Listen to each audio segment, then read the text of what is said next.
The fill command is more amazing than you think, so I decided to teach you all how it works. In its most basic form, it will fill a selected volume with a given block, which does not seem that useful so far, but trust me, it gets better. So let's start with the basics. First, you open chat, you type /fill, you type in 2 sets of coordinates, you choose a block, you press enter, and voila, you have filled the space between the 2 coordinates that you picked with the block that you chose. You can use exact coordinates, but that can get a bit annoying over time. Instead, you can use a tilde to give coordinates relative to your position.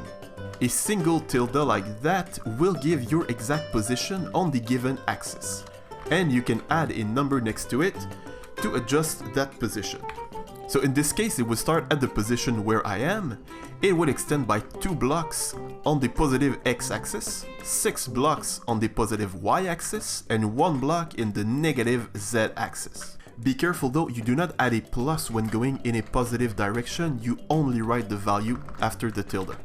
Then you can choose the block you want to use quite simply by typing its name, and the game will auto-complete it, so it's quite easy to pick the right one. There are, however, some more functionalities that can actually make this command more useful than just a way to create some big chunks of blocks. The first one, and in my opinion the most useful one, is the replace function.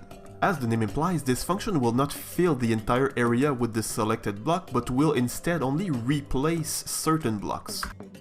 This can be very useful when you want to look at a build by changing some elements of the block palette. For example, if I want to see what that house would look like with white terracotta instead of yellow, all I need to do is pick a volume that contains the entire house, pick the new block that I want to try, replace, pick the block that I want to replace, and it will only change that one.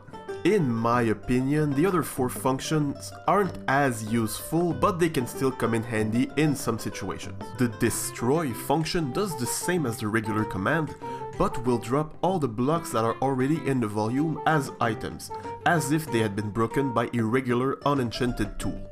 So for example, grass will drop as dirt, and stone will drop as cobblestone. As the name implies, the volume filled with the hollow function will be hollow. This means that only the outside faces of the cuboid will be replaced with the new block, and all the other blocks that were inside will be replaced with air. The keep function will only replace air blocks within the selected volume, so any block that was already there will stay as it was. The outline function is very similar to the hollow function, but it will keep everything inside of it instead of replacing it with air.